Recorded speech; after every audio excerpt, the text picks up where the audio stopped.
O que é não ter dinheiro para se alimentar. Quanto mais... Suplemento é uma coisa que nem passava pela minha cabeça. Fala, galera, esse vídeo, ele é bem especial. Eu não vou criar suspense, eu vou falar uma prévia do que eu vou falar nesse vídeo.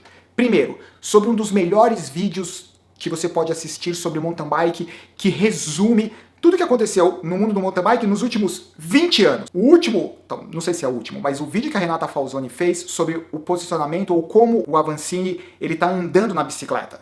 Eu vou comentar detalhadamente sobre o vídeo e sobre a motivação para fazer esse vídeo aqui. Isso é o primeiro. Segundo, o Rafa, do canal de bike, o canal dele nesse momento é algo tão inspirador que merece uma menção sobre isso. E daí, o que aconteceu? Eu tava vendo uma matéria no Bike Radar segundo eles, é o guru da geometria das bicicletas, Chris Porter. Eu vou colocar o link do podcast que ele participou, do Bike Radar, na descrição. Caso você não fale ou não entenda inglês, eu vou tentar, durante esse vídeo, vou falar os principais pontos. Então, é sobre isso. Qual foi a motivação de fazer esse vídeo? Porque, por coincidência, eu recebi um vídeo ontem, que é esse vídeo. Eu vou colocar um trechinho, daí eu vou colocar no link também, porque é um vídeo de 16 minutos. Um trechinho. Tudo começou em 1996. Exatamente, eu pensei em fazer um vídeo sobre a Renata Falzoni, daí ao mesmo tempo eu recebi um vídeo de um amigo da Renata Falzoni, dos 25 anos do MTB 12 horas.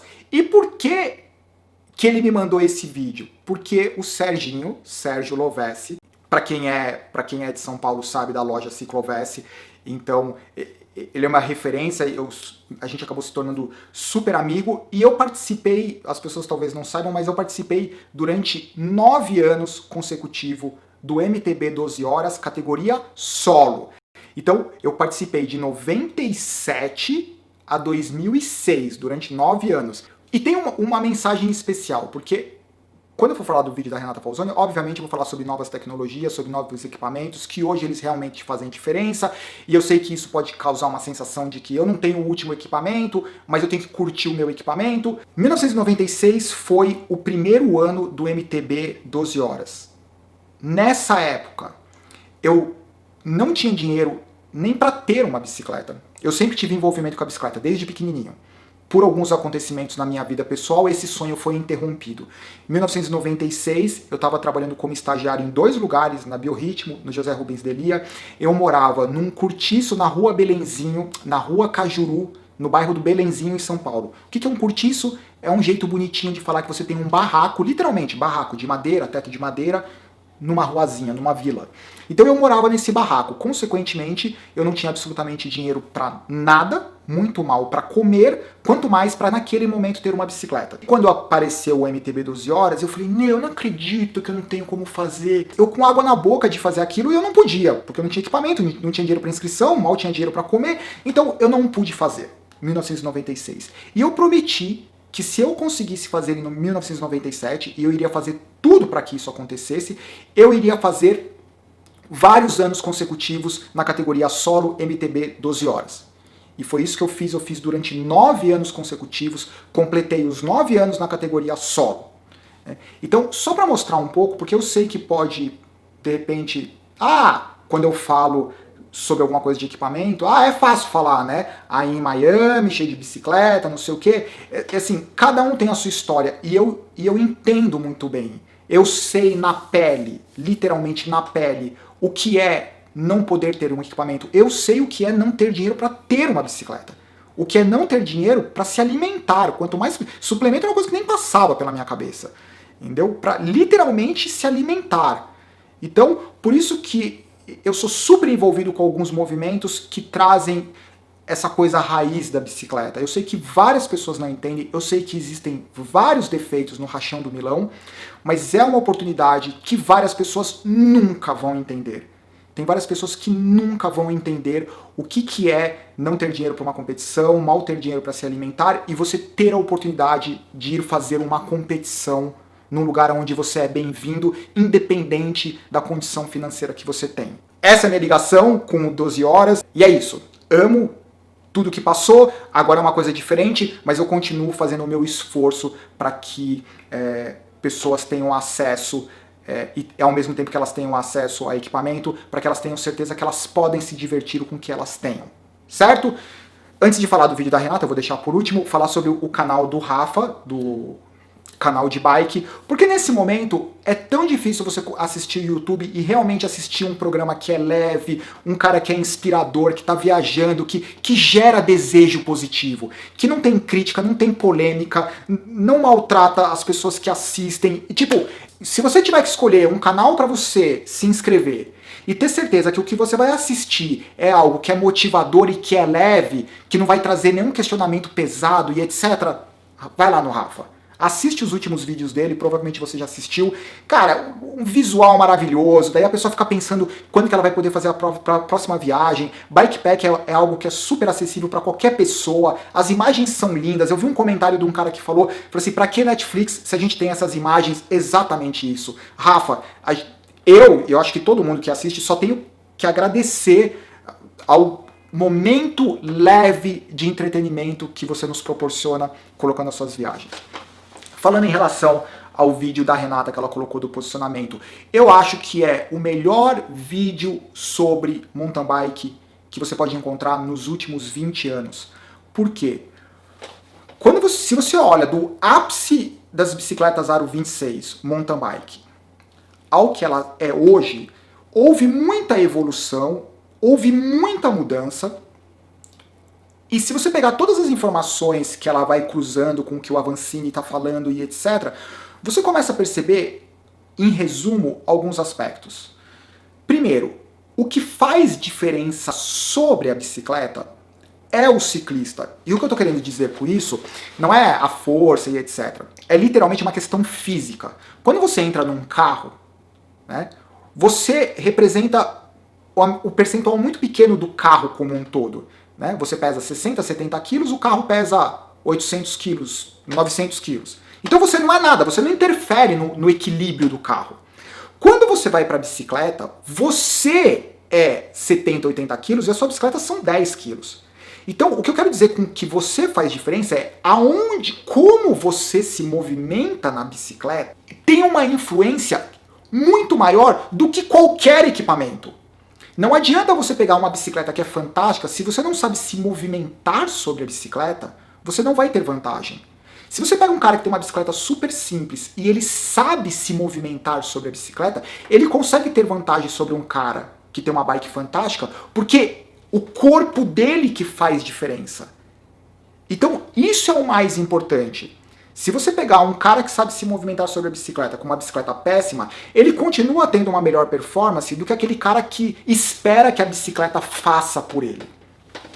Somando a isso, tem o podcast do Chris Porter, que ele fala o seguinte, um dos aspectos da geometria mais importantes e que a indústria tem medo de mexer é no ângulo da caixa de direção.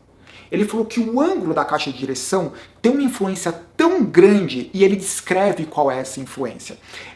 É um podcast super técnico, para quem não gosta de aspecto técnico vai ser até chato, mas tem um termo que eu nunca tinha escutado que é wheel flop. O que é o wheel flop? Quanto mais aberto o ângulo da caixa de direção, você imagina quanto mais para frente o garfo tá, mais fácil é o guidão ir para o lado, certo?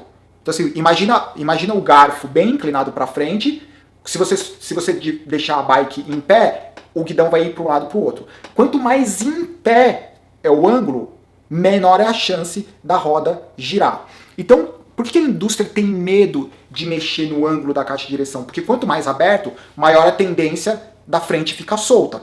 Por isso que hoje os guidões eles são tão largos, a mesa tão curta, o top tube tão longo, para aumentar o seu controle sobre a tendência do wheel flop. Isso é algo negativo? Não, mas é algo que é extremamente difícil de encontrar o equilíbrio com todo o resto da geometria da bicicleta.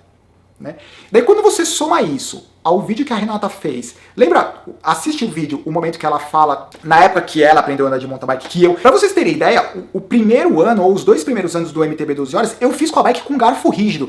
Essa foto talvez tenha sido o terceiro ou quarto ano, que ainda era com uma bicicleta emprestada de uma cliente, né? Olha o tamanho do guidãozinho, né? Então, no começo, você tinha um guidãozinho pequenininho, o ângulo da caixa de direção super em pé. Então, se você não jogasse a bicicleta para frente, entendeu? E não soltasse a frente para a bike corrigir, você ou era torturado pela bicicleta ou você passava por cima da bicicleta. Agora você tem o aro 29, o eixo mais para frente, a mesa menor, o top tube mais longo, então você pode trazer a bicicleta para você e mesmo assim ela passa pelo obstáculo, porque tem mais pressão na roda da frente, você tem uma roda com diâmetro maior, você tem o eixo da frente deslocado, então você tem um conjunto de aspectos técnicos que mudaram a forma como você se comporta em cima da bicicleta. Talvez se adaptar com as bicicletas atuais seja especialmente mais difícil para quem é mais veterano e aprendeu a andar lá atrás, né? Porque mudou completamente. Quando a gente olha como os caras mais agressivos que brincam mais com a bike, 4X, alguma coisa assim, quando você olha como eles se comportam nas curvas, principalmente, quando ele enterra a bicicleta, né, você vê que ele empurra a bicicleta contra o obstáculo. E é engraçado que é visível ver, até mesmo no vídeo do lançamento da nova Sculpey, que o Avancini está fazendo isso, né? O Avancini ele começou a fazer muito mais agressivo, o que é algo extremamente difícil. Eu gostaria muito de conseguir fazer isso. Quando você entra na curva, em vez de você perder velocidade, você ganha velocidade. Você sai até mais rápido do que você entrou. É muito curioso. Então a sugestão é que vocês assistam na íntegra o vídeo e lembrar o seguinte: cada ciclista, cada mountain biker, ele tem que encontrar os seus desafios pessoais com o equipamento. E não existe nada mais interessante do que você brincar com o equipamento. E a última informação, olha como se demora para se estabelecer uma nova tecnologia. Há quanto tempo foi lançada a primeira Aro 29, que provavelmente foi pela Niner, certo? Talvez 10 anos, mais do que isso. 10 anos depois, você começa a perceber, talvez, o começo do estabelecimento do que é uma geometria para uma bike 29.